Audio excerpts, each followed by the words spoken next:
Fala pessoal, tudo certo? Bom dia, boa tarde, boa noite. Hoje a gente vai estar tratando na nossa aula de funções do governo. Primeiramente, quando a gente trata sobre finanças em um sentido mais amplo, dois itens sempre vêm à mente, que são gastos e receitas, independentemente de quais finanças nós estamos tratando. Um exemplo é quando a gente fala de finanças para os nossos filhos. Por exemplo, cuide das suas finanças. O que a gente quer falar com isso é que a criança deve tomar conta da sua política de receitas e gastos, obviamente procurando equilibrá-la. O mesmo acontece, obviamente, com a empresa, pois as finanças de uma empresa privada significam também sua política de receitas e gastos. E, no longo prazo, para uma empresa ser saudável, espera-se que as suas receitas sejam maiores ou iguais às despesas. Então, em relação ao governo, acontece a mesma coisa. Entretanto, quando a gente pensa em receitas e gastos do governo, a gente pensa em finanças públicas.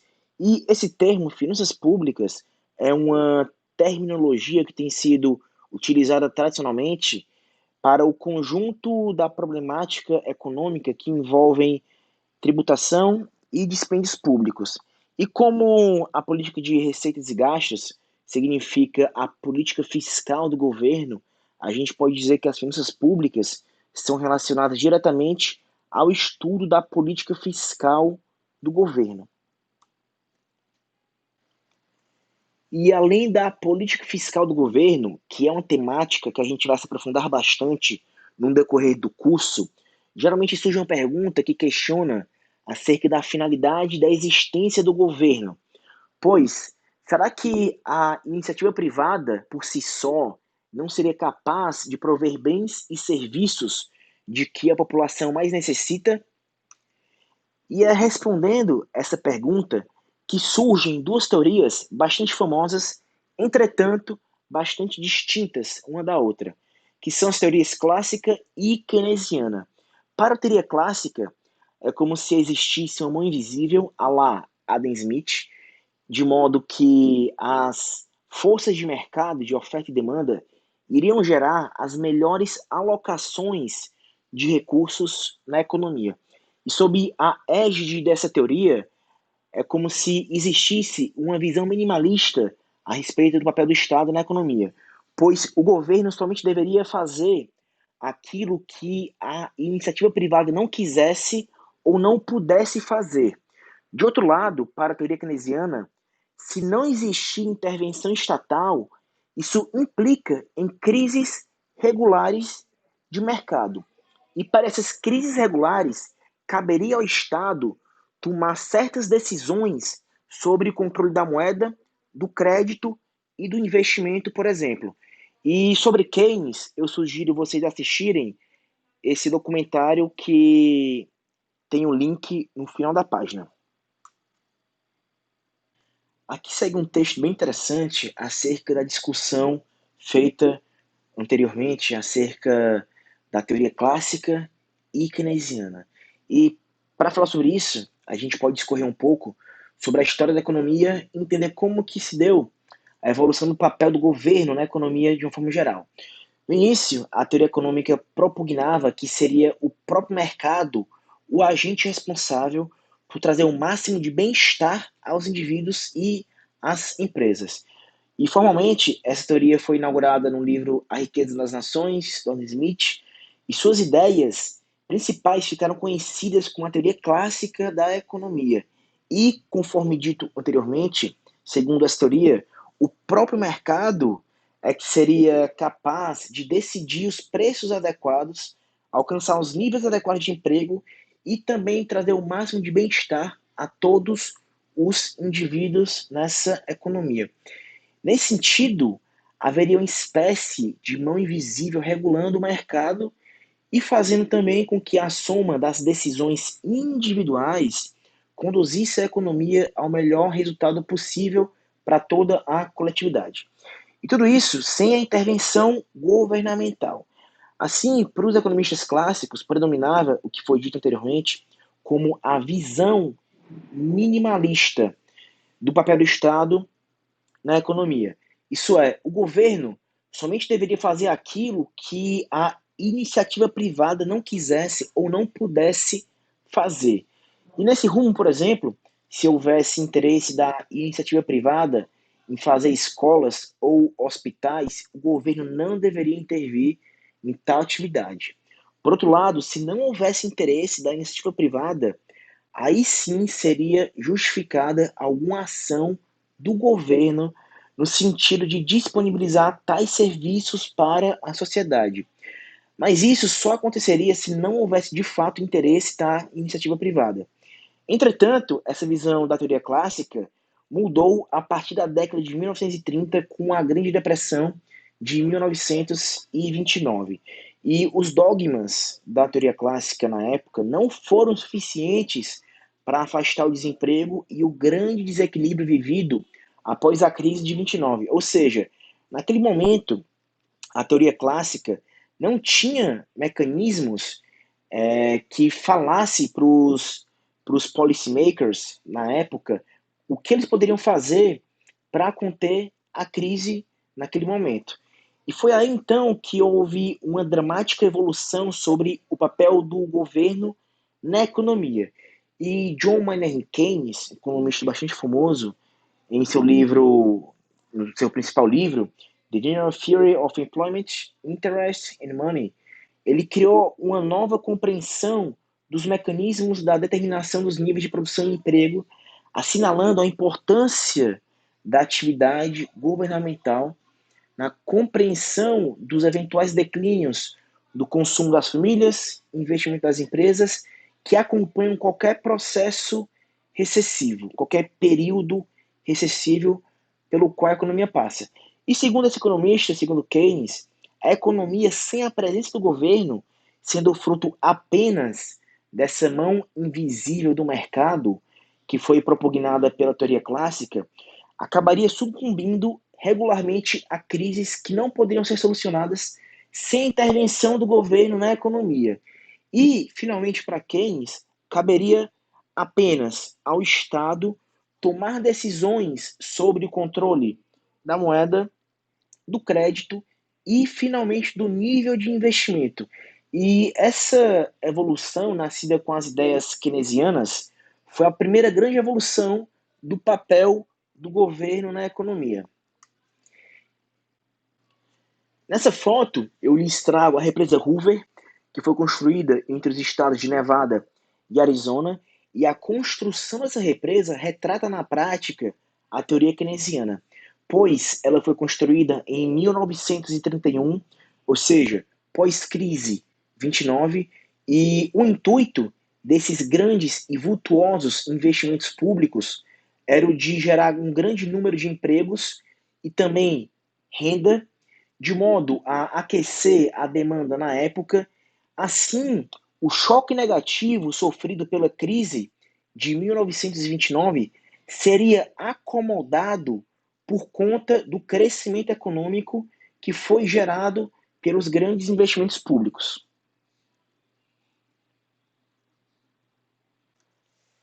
Nesse tópico, serão apresentadas razões que justificam a existência do governo, e a principal delas, para uma perspectiva econômica, são as falhas de mercado. E tais falhas são situações nas quais as alocações de bens e serviços na economia, por meio de um mercado livre, são ineficientes e frequentemente associadas a perdas líquidas de bem-estar social. E alguns exemplos são as externalidades, bens públicos, monopólios naturais, informação assimétrica e desalento. E cada um desses pontos serão vistos futuramente no nosso curso. Agora, dentro da estrutura legal, nós sabemos que a operação dos mercados necessita de uma série de contratos que dependem da proteção e da estrutura legal implementadas pelo governo. Ou seja, para que os contratos sejam respeitados, é necessário que exista uma segurança jurídica. E tal segurança é fornecida apenas por um governo. Dentro agora do equilíbrio do sistema econômico, É um governo que vai implementar políticas que visem corrigir altos níveis de desemprego e inflação, pois o sistema de mercado não garante necessariamente um elevado nível de emprego, estabilidade dos preços e também uma taxa de crescimento econômico desejada pela sociedade. E por fim, acerca da redistribuição de renda, não necessariamente o mercado vai levar a uma distribuição de renda desejada pela sociedade. Portanto, são razões que justificam a existência e a intervenção de um governo na economia. E, obviamente, deixando de lado questões políticas e ideológicas, que hoje em dia estão bastante afloradas no Brasil, a existência de um governo é necessária para guiar, corrigir e complementar o sistema de mercado que, sozinho, acaba não sendo capaz de desempenhar todas as funções econômicas.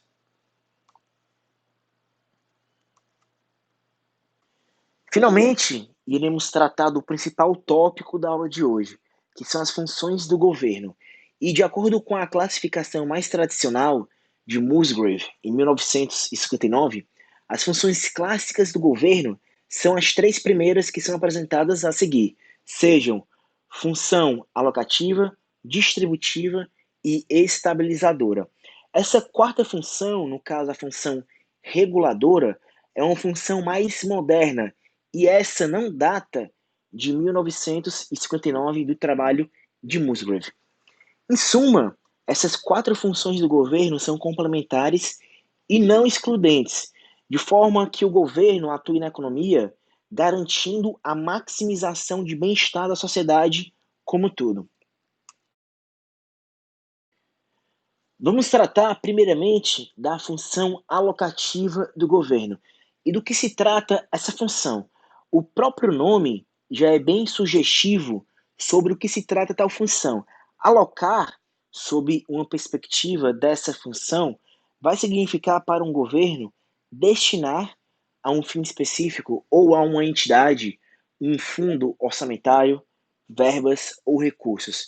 Agora, lembrando da nossa revisão feita anteriormente de aspectos básicos da economia, lembrem-se de que mercados que estão organizados sob a forma de concorrência perfeita são mercados ditos eficientes.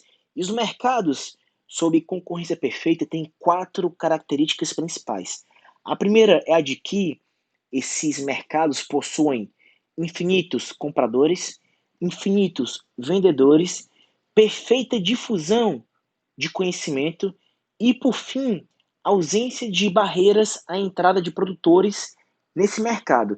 E não vai interessar para a gente agora discutir em detalhes cada um desses conceitos. O que a gente precisa guardar por enquanto para a aula é que os mercados competitivos são eficientes economicamente, os mercados que não são competitivos não são eficientes economicamente e, por fim, quando um governo intervém na economia tentando melhorar a eficiência econômica no mercado, ou seja, tentando aproximá-lo do resultado de concorrência perfeita, o governo está atuando na sua função alocativa. E quando o governo atua nessa função, ele acaba endereçando diversas falhas de mercado. E, novamente, as falhas de mercado são situações que impedem que ocorra uma situação de ótimo de Pareto. Ou seja, são situações que pioram ou afastam os mercados da sua eficiência econômica. E assim pode acabar surgindo a figura do Estado empresário. E a ação do Estado empresário foi importante na promoção do crescimento econômico de diversos países. E é importante ressaltar que tal intervenção direta do setor público na promoção de bens e serviços privados se justificou em um determinado momento histórico pela insuficiência do setor privado em mobilizar recursos para o desenvolvimento de projetos de grande porte. Então, quando o setor privado é bastante diminuto em comparação à potencialização que um governo pode dar em uma economia, acaba sendo justificada a intervenção direta do Estado na promoção de bens e serviços privados. Passando agora para a segunda função do governo, iremos tratar da função distributiva. E a principal atribuição do governo aqui vai ser a de distribuir renda de modo a promover uma distribuição considerada justa pela sociedade, pois em um determinado período do tempo, a distribuição de renda pode ser aquela que não é almejada por uma sociedade. E para isso, existem vários instrumentos que um governo pode se utilizar na promoção dessa distribuição de renda que seja considerada justa, tais como transferência de renda, tributação progressiva, subsídios, salário mínimo, entre outros. E recentemente no Brasil, é o programa Bolsa Família, que é o exemplo mais clássico de política de distribuição de renda. Aqui seguem alguns exemplos de um governo atuando na sua função distributiva. Iremos focar apenas no primeiro. Esquemas de transferências do governo pode promover uma redistribuição direta de renda, tributando em maior medida os indivíduos pertencentes às camadas de renda mais alta e subsidiando os indivíduos de renda mais baixa. Finalmente, acerca da terceira função clássica do governo, função estabilizadora, aqui o governo vai utilizar instrumentos macroeconômicos, sejam políticas fiscais ou monetárias, para proteger a economia de flutuações bruscas, que são caracterizadas por alto nível de desemprego e inflação. Ou seja, o que o governo faz aqui é a acomodação de choques de modo a evitar que os agregados macroeconômicos flutuem muito. E essa função estabilizadora do Estado passou a ser defendida principalmente por John Maynard Keynes depois da crise de 29. E até então, acreditava-se que o mercado tinha uma capacidade de autoajuste para o nível de emprego da economia. E tal equilíbrio era garantido pela flexibilidade de preços e salários. E a existência do desemprego só seria explicada, por exemplo, por um nível de salários reais acima daquele que equilibraria a demanda e a oferta de trabalho, o que poderia ocorrer em razão da ação dos sindicatos. E foi justamente essa ideia de preços rígidos que foi introduzida por Keynes na época. Então, Keynes apontava que o limite do emprego era dado pelo nível de demanda, ou seja, tudo que pudesse ser feito para aumentar a quantidade de gastos na economia iria contribuir para uma redução na taxa de emprego da economia. Portanto, foi dada ênfase ao papel do Estado mediante políticas monetárias e principalmente fiscal, justamente para promover um alto nível de emprego na economia. E a política fiscal pode se manifestar diretamente através da variação dos gastos públicos em consumo e investimento. Ou seja, se os gastos do governo aumentam, aqui no caso, tanto consumo do governo quanto investimento do governo, o que aconteceria, de acordo com a perspectiva de Keynes, era que isso ia reverberar positivamente no produto da economia. Ou então, indiretamente, essa política fiscal podia surtir efeito pela redução das alíquotas de imposto, o que eleva a renda disponível do setor privado, elevando o consumo privado. Ou seja, há uma diminuição da alíquota de imposto. Isso implica em uma maior renda disponível, o que implica em maior consumo, o que implica em um maior produto da economia. Dentro dessa discussão de políticas fiscais, seguem dois exemplos. Primeiramente, imaginem uma situação recessiva. Aqui o governo poderia promover um crescimento dos seus gastos em consumo e investimento e, com isso, incentivar um aumento da demanda agregada, tendo como resultado um maior nível de emprego e de renda na economia. Ou seja, aqui o governo está, dentro da sua função estabilizadora, acomodando essa situação recessiva para fazer com que os agregados macroeconômicos não tenham uma flutuação muito negativa. E da mesma forma, alternativamente, o governo poderia reduzir as alíquotas de impostos, aumentando a renda disponível e, por conseguinte, o consumo da economia e, finalmente, o produto da economia. E num caso agora de existência de um alto nível de inflação, aqui o governo poderia proceder de forma diametralmente oposta, promovendo uma redução da demanda agregada através da diminuição dos seus gastos ou do aumento das alíquotas dos impostos.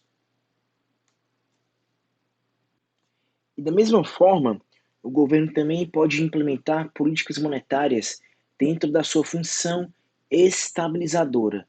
Então, dependendo da situação, o governo também pode preferir agir sobre a demanda agregada através da política monetária.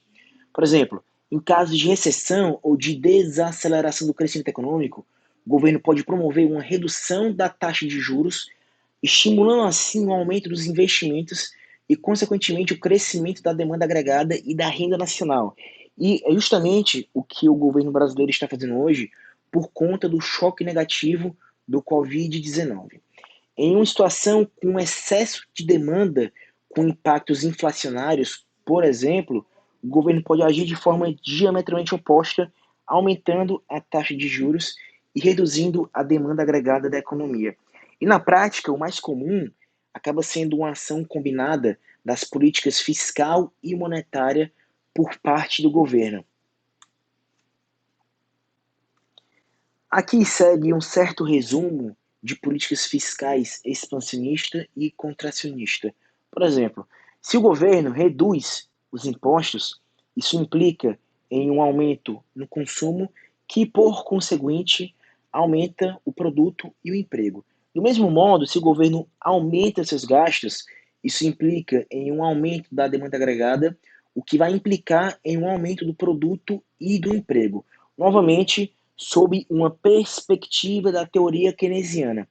Se o governo está querendo fazer uma política fiscal contracionista, bastaria, por exemplo, ele proceder de forma diametralmente oposta, aumentando os impostos ou reduzindo seus gastos, o que vai implicar em uma diminuição do emprego e do produto.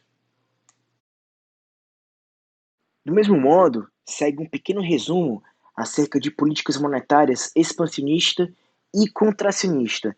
Especificamente acerca de uma política monetária expansionista, há alguns instrumentos para os quais o governo pode se utilizar para realizar tal política, como, por exemplo, o governo pode reduzir a taxa de juros ou reduzir a oferta de títulos públicos, reduzir a taxa de redesconto ou reduzir os depósitos compulsórios.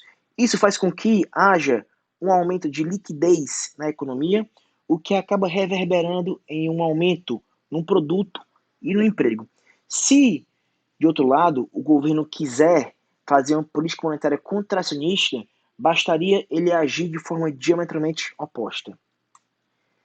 E por fim, segue um resumo da aula acerca das funções do governo e da concorrência perfeita e eficiência econômica. A seguir seguem 7 questões que tratam sobre os assuntos vistos na aula de hoje, com um respectivo gabarito. E com isso, a gente finaliza a aula de hoje. Bons estudos e até a próxima.